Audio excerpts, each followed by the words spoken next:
Let us start with quick revision, not really revision, but what we saw yesterday in the last session. So in the last session, we went again through how the graph of frequency against photoelectric current looks like. फिर हमने देखा how graph of photoelectric current against intensity looks like. It is a straight line passing through origin. Then we saw what is the effect of collector plate potential on photoelectric current. अब जैसे collector plate potential positive potential करते हो collector plate का, तो at zero collector plate potential you have some value of current. जैसे आप बढ़ाते हो कलेक्टर प्लेट पोटेंशियल को, पॉजिटिव करते हो, बढ़ाते जाते हो, when you go on doing increasing this positive potential, current increases up to certain value and then it becomes saturate. तो सैचुरेशन करंट आएगा. फिर आपने कलेक्टर प्लेट पोटेंशियल को नेगेटिव किया था.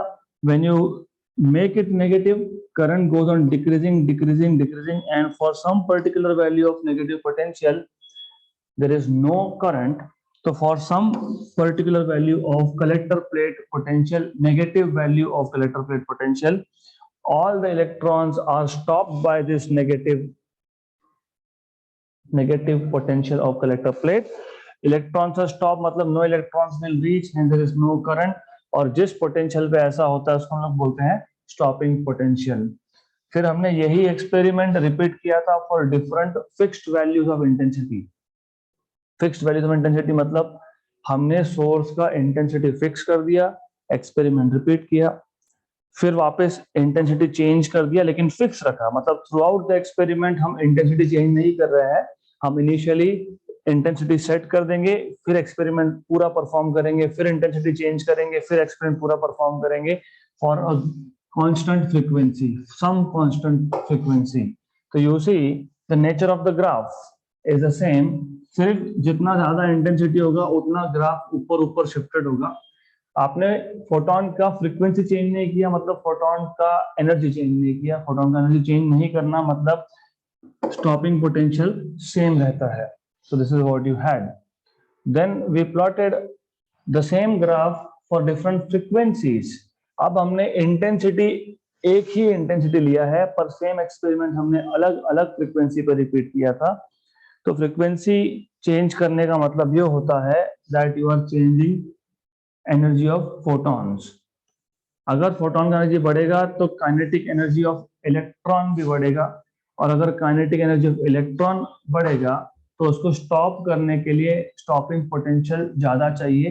तो एज यू सी जितना ज्यादा फोटोन का फ्रीक्वेंसी है उतना ज्यादा स्टॉपिंग पोटेंशियल है. This is what we saw.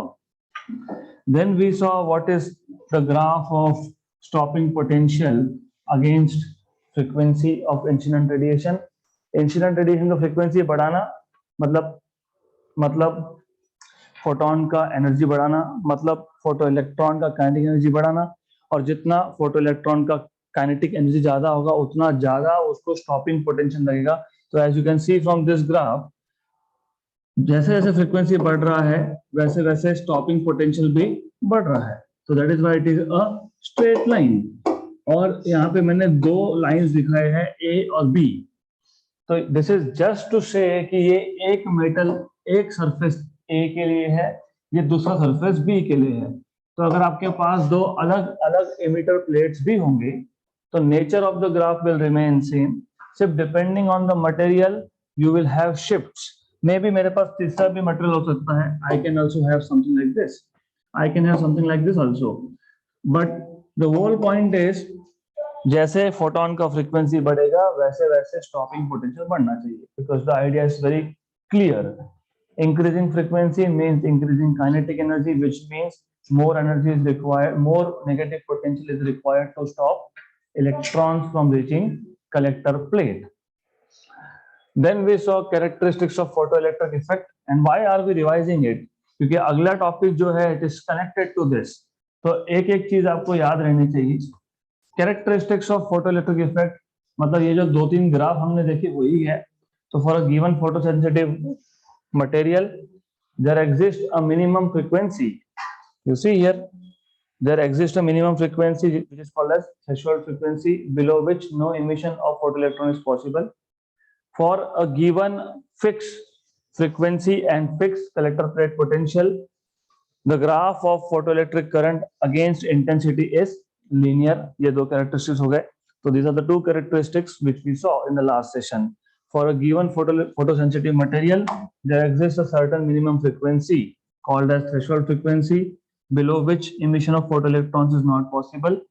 Then for a given frequency of incident radiation and a fixed collector plate potential, the variation of photoelectric current with intensity is linear. और जो तीसरा हमने देखा था, अगर आपको याद होगा, the emission of photoelectrons is an instantaneous process, which means as soon as radiation is incident on the photosensitive material, जैसे ही radiation photosensitive material पे incident होगा, immediately, instantly, without any time lag, electrons start getting emitted. तो ये था तीसरा characteristics. So you need to know all this very well, क्योंकि आज हमको वापस से with the help of equation ये prove करना है. ये तो हमने in the form of some statements लिख दिया, right? So minimum frequency threshold चाहिए, नहीं तो emission नहीं होगा. Intensity और photoelectric current का graph linear है, and then you are saying it is instantaneous process. So this characteristics you have to prove with the help of equations also.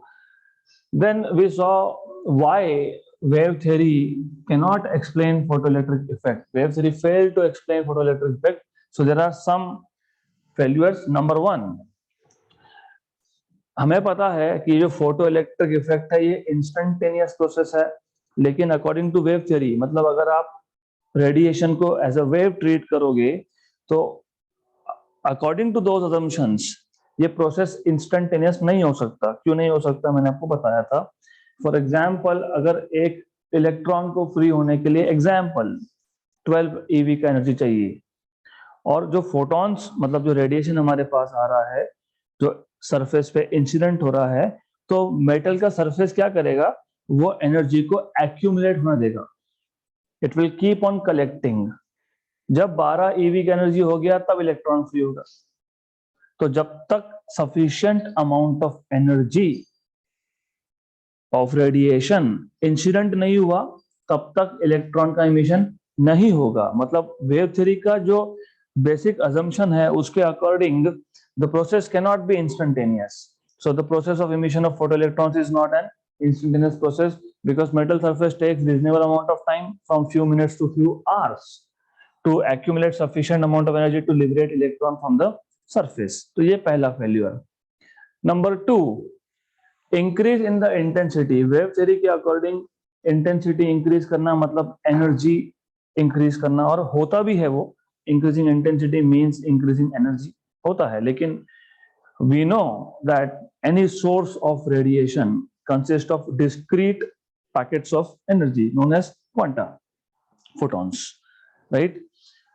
Intensity बढ़ाना मतलब नंबर ऑफ फोटॉन्स बढ़ाना. This is what we know now. लेकिन ये quantization of energy, ये concept introduce होने से पहले intensity बढ़ाना मतलब एनर्जी बढ़ाना. This is what they no.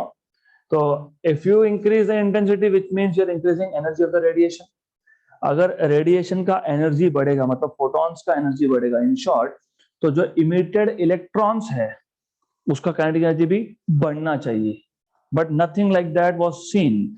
So increase in intensity means there is increase in energy of radiation, which means electrons will be emitted with more kinetic energy, right? But it was never found, never observed. Intensity बढ़ा के देखा, लेकिन energy तो बढ़ नहीं रहा है. तो this was experimentally verified and it was taken, मतलब it was proven to be wrong. So frequency, or of course third assumption of, or third failure of wave theory, कि frequency has no role in determining the kinetic energy of the photoelectrons. पर हमको पता है उल्टा ही होता है. Frequency ही decide करेगा, क्योंकि फ्रीक्वेंसी डिसाइड करेगा फोटॉन का एनर्जी कितना है, फोटॉन का एनर्जी डिसाइड करेगा इलेक्ट्रॉन का काइनेटिक एनर्जी कितना होगा. So that was another failure. So what next now, what is next? अभी ये जो there are few more things. एक, फर्स्ट ऑफ ऑल, ये जो फेल्यूर्स है, ये फेलियर्स क्यों है? क्योंकि वेव थ्योरी अगर अप्लाई किया, मतलब आपने रेडिएशन को एज अ वेव ट्रीट किया, तो you can not explain photo electric effect. तो you have to go to the next step and treat energy as quantized. मतलब energy is in the form of radiation is in the form of small packets. तो अगला topic है Einstein's postulate of quantization of energy and you will have to derive an equation, क्योंकि अब तक हम सिर्फ theoretically बताते आए हैं ऐसा होगा तो ये मिलेगा वैसा होगा तो वो मिलेगा. So now we want to have equation. So next topic is Einstein's postulate of quantization of energy and photoelectric equation. And of course, little bit of theory is there. Einstein's postulates of quantization of energy.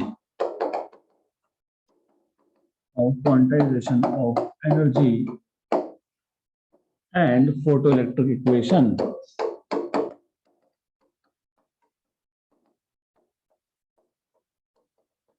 Number one,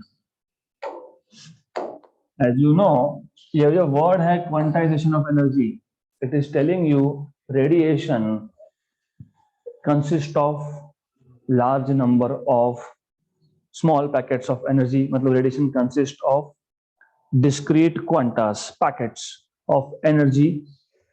और हर एक photon की energy कितना होता है what is if the frequency of photon is nu, what is the energy? h nu. तो ये पहला आपके पास postulate है. So radiation consists of, for example, अगर हमारे पास एक radiation है जिसका frequency nu है, so a radiation of frequency nu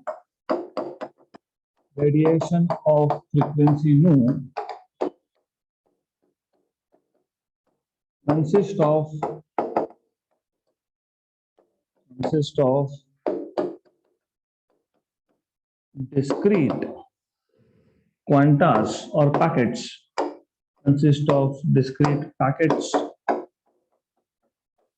or quantas of energy. Each quanta या फिर packet is known as photon, and each photon has energy equal to h nu.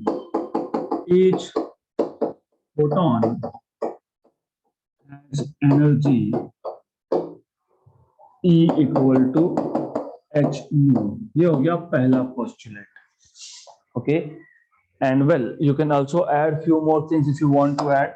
तो ये जो photons होते हैं, they travel with speed of light through vacuum, through free space. These photons or these packets, these quantas, these photons travel with speed of light through free space. Okay, तो Einstein's का जो postulates है for quantization of energy, तो सबसे पहले नाम में ही है quantization, मतलब first basic assumption is जो radiation है it is not really always wave. So this radiation consists of small packets of energy. यही प्लैंक ने बोला था. Planck said the same thing, that radiation is in the form of small packets of energy, and each packet is called as photon, and photon has energy h nu. ये पहला. Then second postulate. अब when these photons are incident on a photosensitive surface, तो ये जो photons है when they are incident on photosensitive surface, क्या होगा? When these photons, when radiation of frequency nu is incident on photosensitive surface, there are collisions. किसके collisions? Of photons. किसके साथ? Electrons. किसके electrons? Atoms के electrons. किसके atoms? Emitter के atoms. So when radiation of frequency nu is incident on a photosensitive surface, there are collisions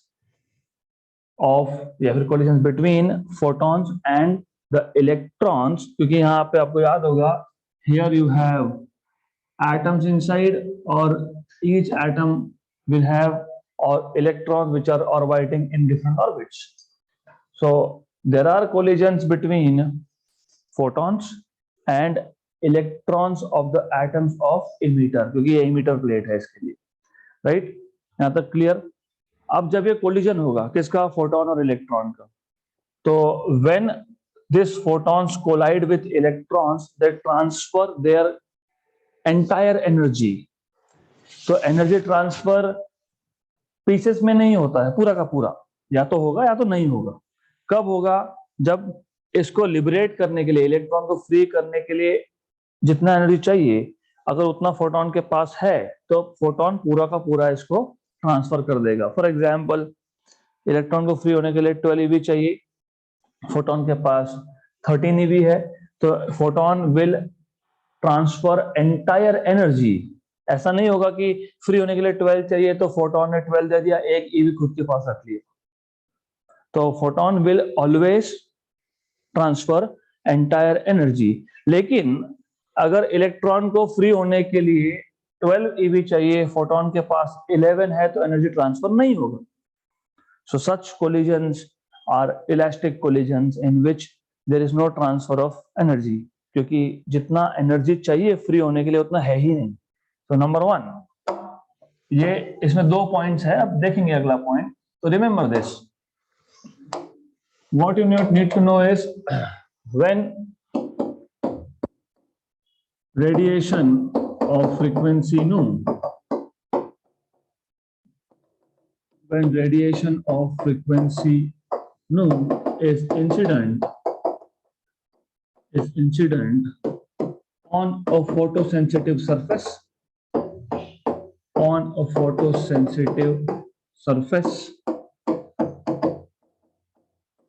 there are collisions,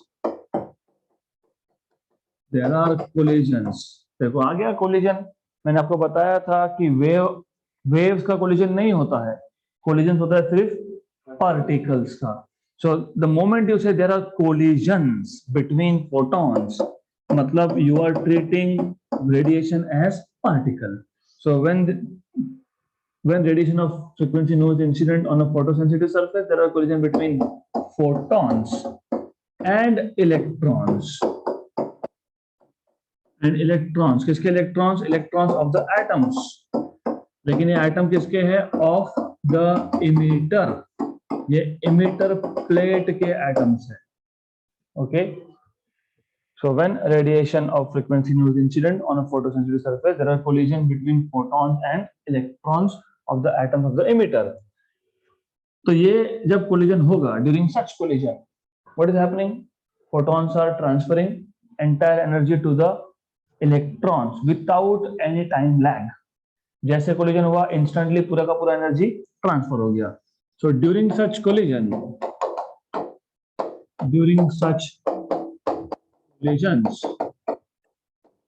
photons transfer their entire energy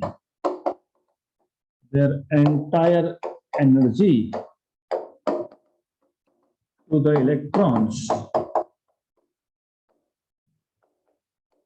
without any lag. Okay, तो instant होगा ये। अब देखो हमेशा थोड़ा problem होता है थ्योरी याद रखने में। There is no problem at all, you have to make a link. देखो क्या हुआ, पहले तो आपने रेडिएशन को फोटोन मतलब पैकेट्स ऑफ एनर्जी मतलब पार्टिकल ट्रीट कर दिया। पार्टिकल है तो ये पार्टिकल जब मेटल सरफेस पे इंसिडेंट हुए तो कोलिजन होगा, किसका? फोटॉन्स का और इलेक्ट्रॉन्स का। जब कोलिजन होगा तो एनर्जी ट्रांसफर होगा, तो वो एनर्जी ट्रांसफर होना मतलब एनर्जी एब्जॉर्ब होना, और ये जो एनर्जी एब्जॉर्ब हुआ वो अलग अलग तरीके से यूज हो सकता है। तो what can happen is a part of this energy, a part of the energy of photon is used in liberating the electron, और जो बच गया it will be appearing in the form of kinetic energy. तो next point definitely यही आने वाला है। See, this is what they will tell you, the energy, कौन सी energy? H nu, The energy absorbed, the energy of the photon absorbed is used in two ways. The energy h nu of the photon absorbed is used in two ways. Number one, number one, a part of the energy is used in liberating the electron. Electron को surface से free करने के लिए energy लगेगा. So a part of the energy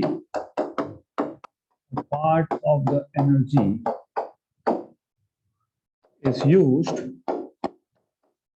in liberating the electron. कहां से? From the surface of photosensitive material. From the surface of photosensitive material, या फिर उसमें surface of metal भी बोल सकते हो, एक ही बात है. From the surface of photosensitive material. अब आपने ये पहला पार्ट लिख दिया, part of energy is used to free liberate electron from the surface of photosensitive material. इसको एक नाम भी है, जितना एनर्जी यूज हुआ उसको बोलते हैं work function. So the energy, the minimum energy required to liberate the electron from the surface of the photosensitive material is called as work function. So this is the time to introduce work function. This is called as work function. So the minimum energy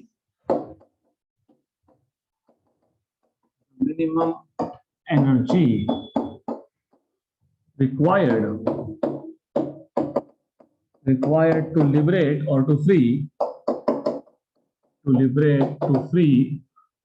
an electron from the surface of a given.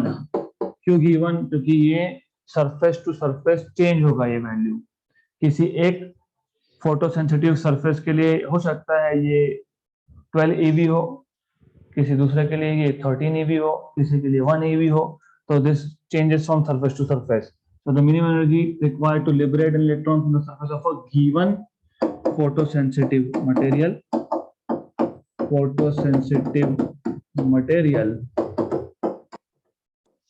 is known as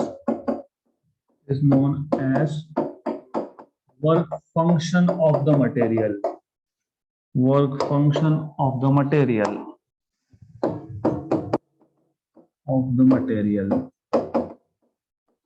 And is denoted by phi 0. ये phi 0 जो है ये phase angle नहीं है. It has nothing to do with phase angle or phase difference. This is just a notation. कुछ books में W use करते हैं क्योंकि this is energy required to free the electron. तो work क्यों? Because work is also energy. अपने आप तो कुछ फ्री होगा नहीं ना. Work has to be done to free the electron. तो कहीं बुक्स में W यूज करते, डजंट मैटर. गुड. और आपको पता है this work function is intrinsic property of material and hence it varies from material to material. This work function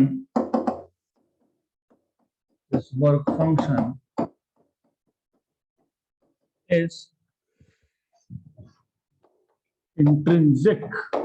intrinsic मतलब something internal, some property of a material. So is intrinsic property of the material and hence it varies from material to material. Very good. यहां तक तो ठीक है. तो energy का एक part तुमने देख लिया. एनर्जी का दूसरा पार्ट बहुत सिंपल है, ये फोटोसेंसिटिव मटेरियल है। यहाँ पे आपके पास एक फोटोन था, फोटोन का एनर्जी होता है h nu, इलेक्ट्रॉन को फ्री होने में लग गया phi 0, तो बचा हुआ कितना? Think, don't throw something in air randomly. Photon का एनर्जी 13 eV, फ्री होने में लग गया 12 eV, बचा कितना? h nu minus phi 0, मतलब 1 eV, राइट। तो इलेक्ट्रॉन के पास जो एनर्जी बचेगा वो होगा h nu minus phi 0, energy of photon minus work function, and that appears as kinetic energy of electron. So the remaining part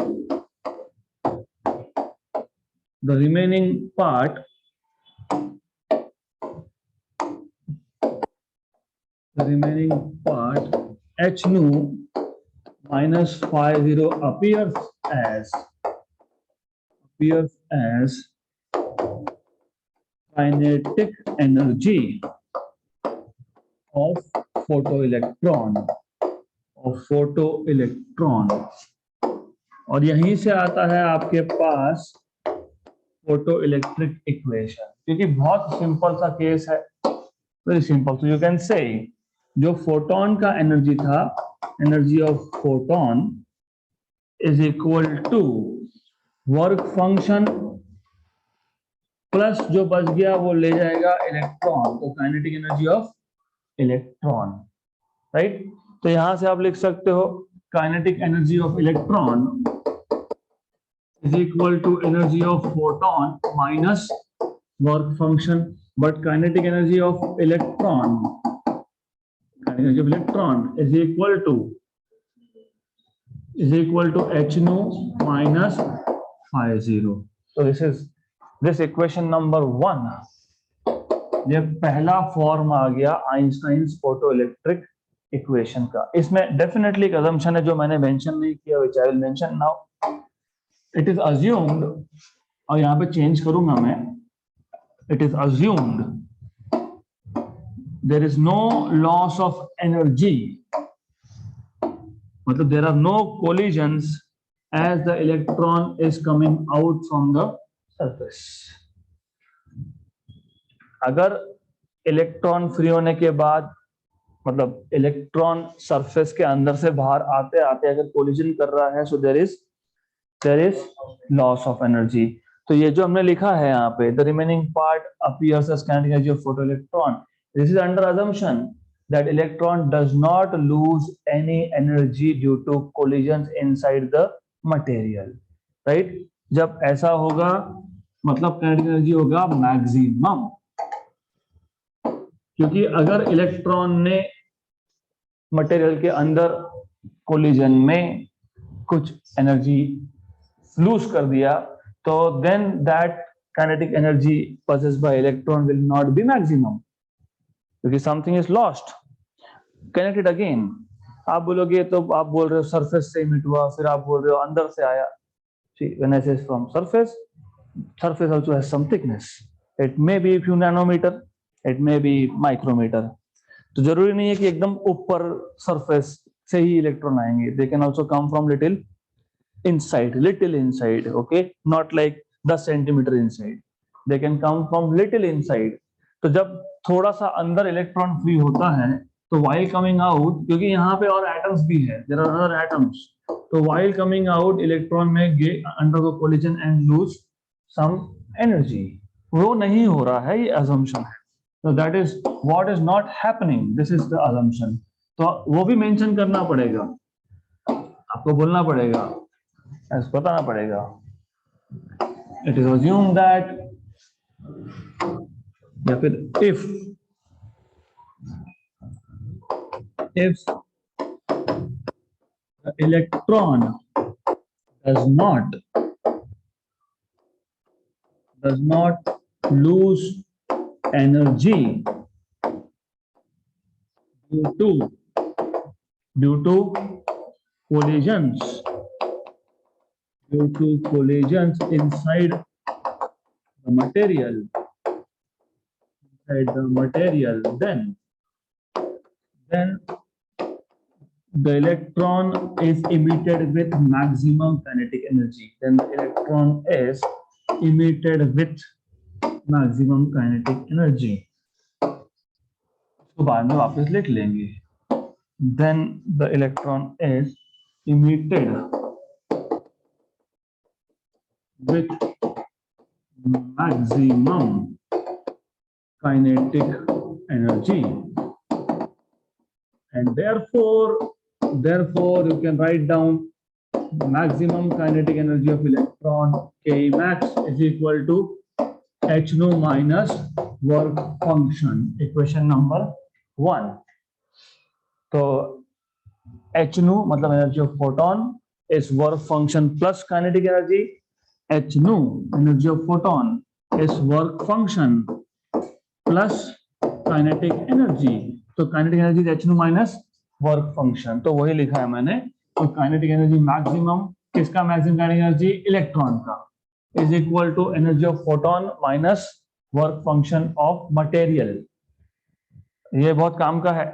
आगे जाके हमको सारे के सारे कैरेक्टरिस्टिक्स जो आपने वो थ्योरेटिकल फॉर्म में लिखा है वो ये इक्वेशन यूज करके समझना पड़ेगा. Then what is kinetic energy equation? Half mv square. Maximum kinetic energy emit होना मतलब मैक्सिमम वेलोसिटी से इमिट होना, क्योंकि मास तो कांस्टेंट होता है इलेक्ट्रॉन का. तो half mv max square is h nu minus phi 0. Equation number 2, right? Since kinetic energy is mv square, तो half mv max square. Now you have to go back to electrostatics, क्योंकि इसका और एक equation का और एक form बनेगा. तो आपको अभी इलेक्ट्रोस्टैटिक्स में हमने 1 eV ऑफ एनर्जी कैसे डिफाइन किया था आपको ये पता होना चाहिए. How do define 1 electron volt of energy? तो आप क्या करते हो, आप एक इलेक्ट्रॉन लेते हो एट रेस्ट, फिर आप इस इलेक्ट्रॉन को एक 1 वोल्ट के पोटेंशियल डिफरेंस में रखते हो. So you keep this in potential difference of 1 volt. So what happens is this electron starts moving, मतलब it is attracted towards positive plate. Moving मतलब it is changing its velocity, मतलब it is accelerating. And when it is accelerating, it is gaining kinetic energy. क्योंकि motion होगा तो ही kinetic energy होगा ना, isn't it? अगर motion नहीं है मतलब वेलोसिटी जीरो है तो काइनेटिक एनर्जी जीरो है, क्योंकि mv square half mv square v is zero, kinetic energy is zero. फिर आप बोलते हो the amount of energy gained by a electron in accelerating through a potential difference of 1 volt is 1 eV, right? तो 1 eV of energy is what? 1 eV of energy is the amount of energy gained by electron when it accelerates through a potential difference of 1 volt. या फिर ये थोड़ा heavy लगता है तो हम simple कर देंगे, इलेक्ट्रोस्टैटिक्स में work done was charge into potential. याद है? हाँ, राइट. हाँ, तो ये भी चलेगा. वर्क डन मतलब एनर्जी तो काइनेटिक भी हो सकता है फिर, राइट? तो energy can also be kinetic. बराबर, गुड. चार्ज क्या है इलेक्ट्रॉन पे? E, potential difference is V. ये फॉर्म याद रखो. अब इमेजिन, तो ये याद रखना, work done is charge into potential, work done is energy, तो kinetic energy is also work. हाँ, तो अब इमेजिन, तो आइडिया इज हमने जब 1 eV ऑफ एनर्जी को डिफाइन किया था तो हमने बोला था कि हमारे पास एक इलेक्ट्रॉन है जो रेस्ट पे है, इसको हमने रख दिया एक पोटेंशियल डिफरेंस में, V वोल्ट के पोटेंशियल डिफरेंस में. तो जैसे ही आप इसको V वोल्ट के पोटेंशियल डिफरेंस में रखोगे, मतलब 1 वोल्ट के पोटेंशियल डिफरेंस में रखोगे, इलेक्ट्रॉन स्टार्ट्स मूविंग मतलब it is accelerating, and when it starts moving it is gaining kinetic energy, right? तो the amount of energy gained by electron in moving or in accelerating through a potential difference of 1 volt was called as 1 eV of energy. हमेशा electron move ही होगा ऐसा नहीं होता है, मतलब electron rest से start होके एक्सेलरेट हो रहा है ऐसा ही होगा, नॉट रियली। मैं उल्टा कर देता हूं, हमने किया था उल्टा, याद है क्या? इमिटर प्लेट को हमने रखा था जीरो पोटेंशियल पे और कलेक्टर प्लेट को किया था नेगेटिव पोटेंशियल पे, राइट राइट। तो अब क्या होगा, जब आप नेगेटिव प्लेट के पोटेंशियल को, मतलब कलेक्टर प्लेट के पोटेंशियल को और नेगेटिव करते जा रहे थे, what were you trying to do? Stopping electron. कौन सा इलेक्ट्रॉन? जिसके पास मैक्सिमम काइनेटिक एनर्जी होगा। तो you are trying to stop instead of bringing it into motion, instead of accelerating this, you were trying to deaccelerate and stop, right? Correct? तो जब हम 1 eV को define करते हैं तो हम बोलते हैं energy gained by electron when it is accelerating through a potential difference of 1 volt, and that energy is in the form of E into V. उल्टा भी तो ट्रू है, the energy lost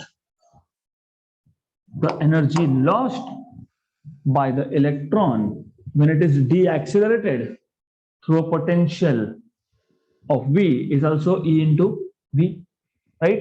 लेकिन सिर्फ यहाँ पे स्टॉप करने के लिए जो पोटेंशियल था उसको क्या नाम दिया था? Stopping potential. तो यहाँ पे क्या लिखोगे?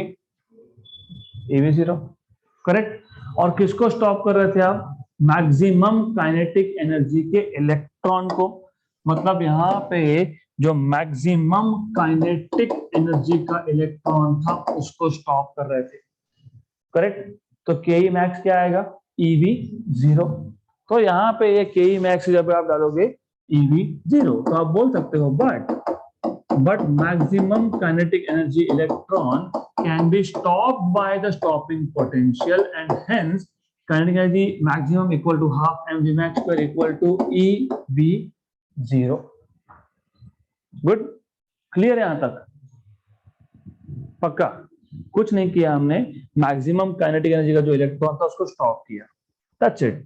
और जब स्टॉप किया तो पोटेंशियल डिफरेंस अप्लाई करके स्टॉप किया, और जब आप पोटेंशियल डिफरेंस अप्लाई करके स्टॉप करते हो तो एनर्जी का इक्वेशन बनता है charge into potential difference, that's it. Charge कितना है?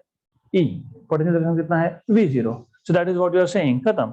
इलेक्ट्रोस्टैटिक्स में आपने डिराइव किया है, work done is charge into potential difference, you have derived this, तो ये पता होना चाहिए।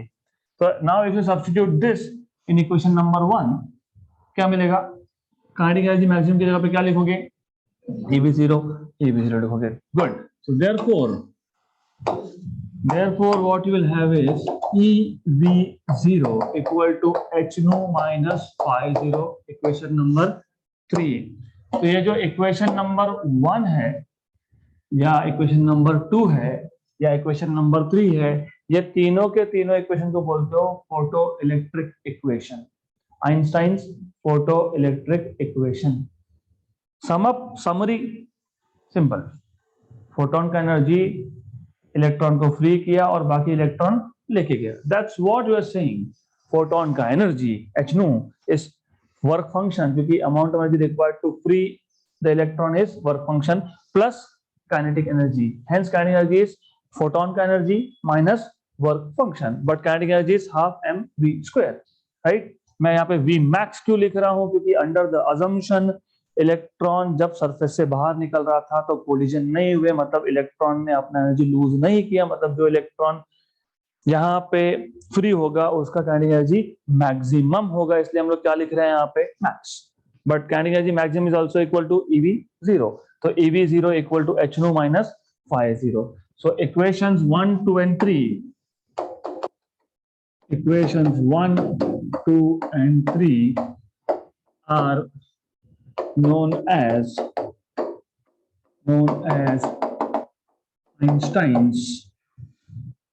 Einstein's photoelectric equation. Photoelectric equations. तीनों एक ही है, form is different, all three are the same thing, तो ये आपको पता होना चाहिए। अब next thing is, if you see, मैंने यहाँ पे लिखा था व्हाट्स नेक्स्ट, तो you have first of all जितने भी पॉस्टुलेट्स थे, दो ही पॉस्टुलेट्स थे। कौन से दो पॉस्टुलेट्स थे? एक तो radiation is in the form of small packets of energy, each packet is photon having energy h0, ये पहला था। दूसरा था कि जो जब रेडिएशन इंसिडेंट होगा तो दो तरीके से यूज होगा, फ्री करने में, और दूसरा काइनेटिक एनर्जी इलेक्ट्रॉन का, it appears remaining part of the energy appears as kinetic energy of electron. फिर यूजिंग दैट कॉन्सेप्ट हमने क्या डिराइव किया? Photoelectric equation. Now as I told you, ये जो तीन कैरेक्टरिस्टिक्स आपने देखे थे, कम से कम दो, तीन में से कम दो कैरेक्टरिस्टिक्स तो हम minimum two of them we can prove with the help of photoelectric equation. So next thing that we want to do is हमको ये characteristics of photoelectric effect जो है हमको explain करना है on the basis of the equation. So characteristics of photoelectric equation explained on the basis, characteristics of photoelectric effect explained on the basis of photoelectric equation. Characteristics of photoelectric effect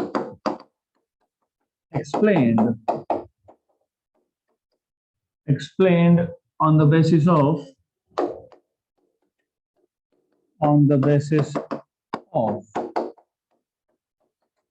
photoelectric equation.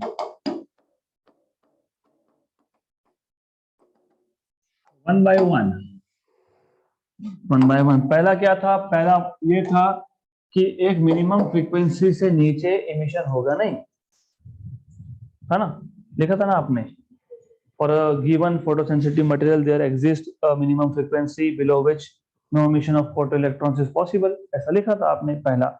इसको explain करने के लिए with the help of photoelectric equation, you first of all have to थोड़ा सा और हमको ये जो इक्वेशन है इसका इन डेप्थ एनालिसिस करना पड़ेगा, इसका या फिर इक्वेशन 2 का या इक्वेशन नंबर 1 का। पहले हम इन डेप्थ पहले एनालिसिस कर लेंगे, हम पहले इसको समझ लेंगे। तो समझेंगे कैसे? सिंपल है। What is maximum kinetic energy equation? h nu minus phi 0. What do you understand by this? देखो phi 0 इज कांस्टेंट, क्योंकि ये मटेरियल का प्रॉपर्टी होता है। एक बार आपने मटेरियल इमिटर प्लेट लगा दिया तो phi 0 तो कांस्टेंट है। इसका मतलब जो इलेक्ट्रॉन्स इमिट हो रहे हैं उसका काइनेटिक एनर्जी कौन डिसाइड करेगा? फ्रीक्वेंसी। अगर मैं फ्रीक्वेंसी कम करते गया तो काइनेटिक एनर्जी भी कम होते जाएगा, right? Then there will come a point, a value of frequency, जिसको आप क्या बोलते हो? Threshold frequency, right? Threshold frequency पे क्या होता है? Electrons are just emitted. मतलब क्या होता है? मतलब ये होता है कि जितना एनर्जी इलेक्ट्रॉन को फ्री करने में चाहिए था, फोटोन के पास उतना ही एनर्जी है, एक्स्ट्रा नहीं है। एक्स्ट्रा नहीं है तो इलेक्ट्रॉन का काइनेटिक एनर्जी होगा क्या? 0 होगा। तो what you see is, we see from photoelectric equation that kinetic energy of emitted electron depends on frequency of the photon. As the frequency of incident radiation decreases, kinetic energy of the emitted electron also decreases, and at nu equal to nu 0, मतलब threshold पे क्या होता है? kinetic energy of the electron is 0 because nothing is left. जितना चाहिए था free होने में उतना ही है, nothing is left, therefore 0 equal to 0 h nu की जगह पे क्या लिखोगे? Nu 0 minus phi 0 work function, मतलब phi 0 क्या आ गया? h nu 0, correct? अब ये जो h नो 0 है इसको आप वापस से मैक्सिमम काइनेटिक एनर्जी के इक्वेशन में सब्स्टिट्यूट करोगे, तो you will have kinetic energy maximum equal to h nu minus phi 0, but phi 0 is h nu 0, तो h निकाल लोगे कॉमन और nu minus nu 0, तो ये आ गया आपके पास मैक्सिमम काइनेटिक एनर्जी का इक्वेशन, करेक्ट? राइट, और काइनेटिक एनर्जी मैक्सिमम मतलब हाफ mv²। ऑलराइट, लेकिन पहला कैरेक्टरिस्टिक क्या था आपका? आपका पहला कैरेक्टरिस्टिक जो था उसके अकॉर्डिंग आप क्या बोलते हो? आप ये बोलते हो कि अगर थ्रेशोल्ड फ्रीक्वेंसी से कम फ्रीक्वेंसी हुआ तो इमिशन नहीं होगा। हाँ, तो ये वही तो बता रहा है। देखो, number 1, if nu is greater than nu 0, electrons are emitted, right? Not only emitted, but they are emitted with some kinetic energy. मतलब the kinetic energy is not zero, मतलब velocity of the electron is not zero, है ना? क्योंकि nu greater than nu 0 मतलब ये positive आया, ये positive आया मतलब kinetic energy is basically positive, मतलब there is some kinetic energy, some kinetic energy मतलब there is some velocity. So if frequency is greater than threshold frequency, then the electrons are emitted, not only emitted but emitted with some kinetic energy, which means that the electrons are emitted with some velocity, right? Case number 2, if nu equal to nu 0, h nu minus nu 0, this becomes 0, मतलब kinetic energy is 0. So if the frequency is equal to nu 0, that means electrons are just emitted. They are just emitted मतलब they are emitted without any kinetic energy. इसका मतलब they are emitted with zero velocity, right? अब तीसरा case, if nu is less than nu 0, अभी एक बात समझ लो, nu less than nu 0 का मतलब ये होता है कि जो काइनेटिक एनर्जी है ये नेगेटिव हो गया, नेगेटिव होगा ना, नेगेटिव मतलब लेस देन 0 होगा ना। हाँ, तो अगर ऐसा नहीं समझ में आता तो नेगेटिव, नेगेटिव, ओके, नेगेटिव। पर काइनेटिक एनर्जी नेगेटिव हो ही नहीं सकता। क्यों नहीं हो सकता? किस पे डिपेंड करता है? mv² पे। m मास कभी सुना है क्या? नेगेटिव मास नहीं सुनोगे भी नहीं, क्योंकि होता नहीं, राइट? गुड। और v नेगेटिव हुआ भी तो वो उसका स्क्वायर है यहाँ पे। How can squares be negative? They can not be negative. मतलब nu less than nu 0 tells you that kinetic energy is negative, which cannot happen. इसका मतलब ये जो केस है, frequency less than threshold, is the case where there will be no emission. So this is how you explain the first characteristics, right?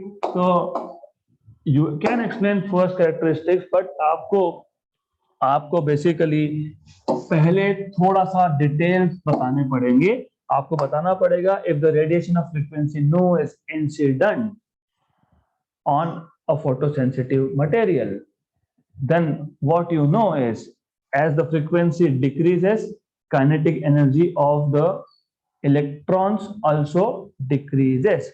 तो आप ऐसा बोल सकते हो फ्रॉम इक्वेशन नंबर 1 and 2 जो भी लिखा है हमने वहां पे, from photoelectric equation we see that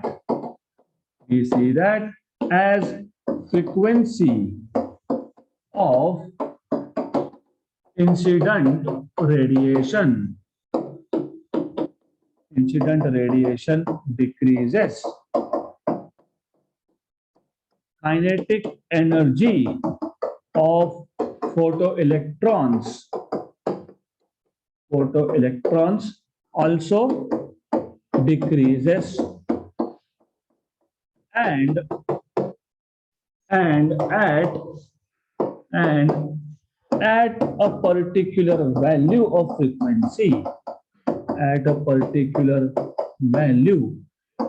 of frequency, nu equal to nu 0, क्या होता है? Kinetic energy becomes 0, okay? Therefore photoelectric equation becomes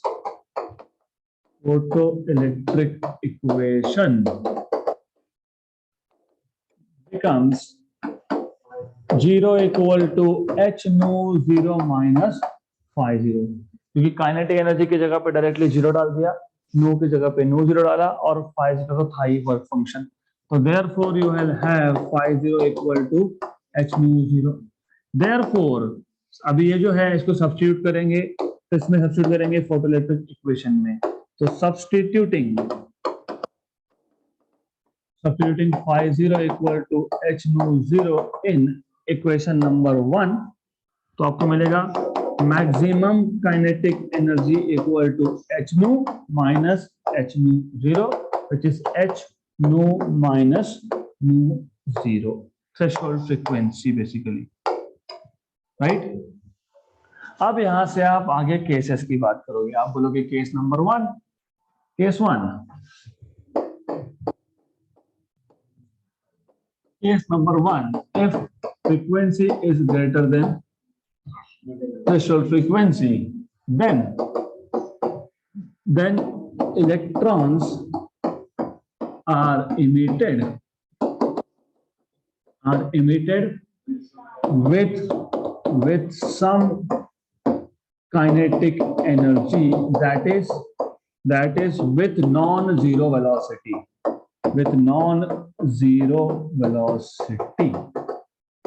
right? मतलब emission is possible basically. Number two, if nu equal to nu 0, then electrons are emitted with zero kinetic energy, that is zero velocity. So if number 2,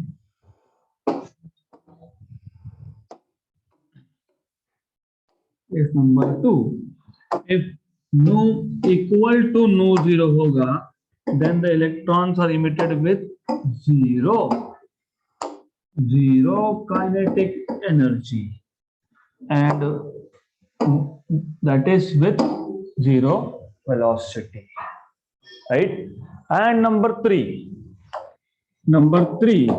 if nu is less than nu 0, then kinetic energy is less than 0, that is negative,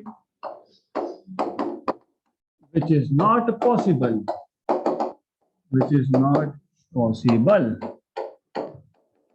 and hence there is no emission. Good. तो ये हो गया आपका पहला characteristics explained on the basis of photo electric emission. अब number second तो easy है, वो लीनियर ग्राफ, राइट. अगर वेव थ्योरी अप्लाई करोगे तो वेव थ्योरी वो एक्सप्लेन नहीं कर सकता. क्योंकि वेव थ्योरी में इंटेंसिटी का मतलब है इंक्रीजिंग एनर्जी इंक्रीज होना, मतलब kinetic energy of electron increase होना. लेकिन quantization of theory of energy, but according to theory of quantization of energy, more intense beam, मतलब इंटेंसिटी जितना ज्यादा होगा, that means more number of photons, that means more number of collisions, that means more number of photoelectrons, which means more photoelectric current. Hence the graph is linear. So this is easy to explain. So according to theory of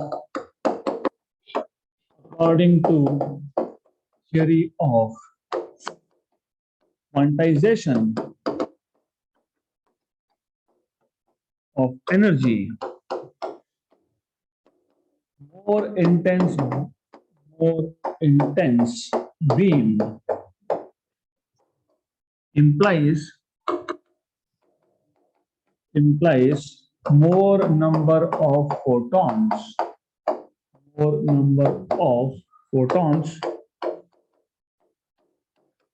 This means more collisions between photons and electrons,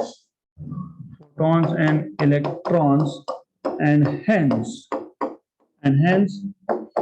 more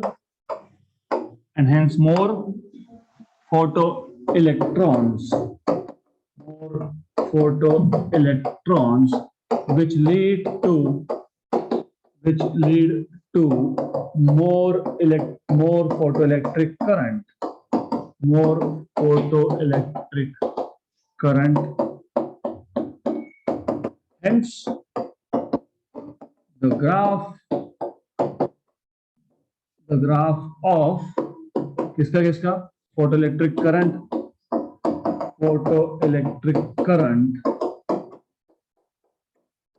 and या फिर against intensity is linear. तो ये हो गया आपका second characteristics explain. अब इसके आगे क्या था? इसके आगे क्या है? सिंपल. तो बाकी तो अभी आप लिख सकते हो. I will not write it down now. As you can see from photo electric equation कहाँ गया?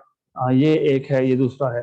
From photo electric equation we see that ये जो वर्क फंक्शन है, work function phi0 is constant for a material, so it varies from surface to surface, right? तो of course वो तो पहले बोल ही दिया हमने कि ये कांस्टेंट है तो फ्रीक्वेंसी बढ़ेगा तो काइनेटिक एनर्जी बढ़ेगा. तो we will not write down that. And ultimately last point was emission of photoelectrons is instantaneous.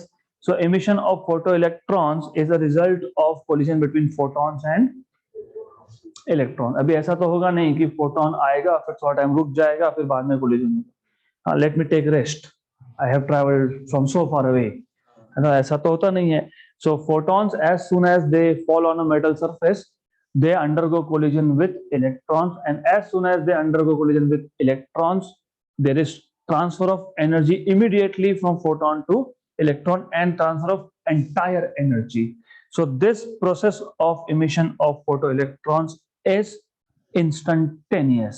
It is without any time lag. तो ये 4 पॉइंट आपको लिखने हैं in this particular topic, which is nothing but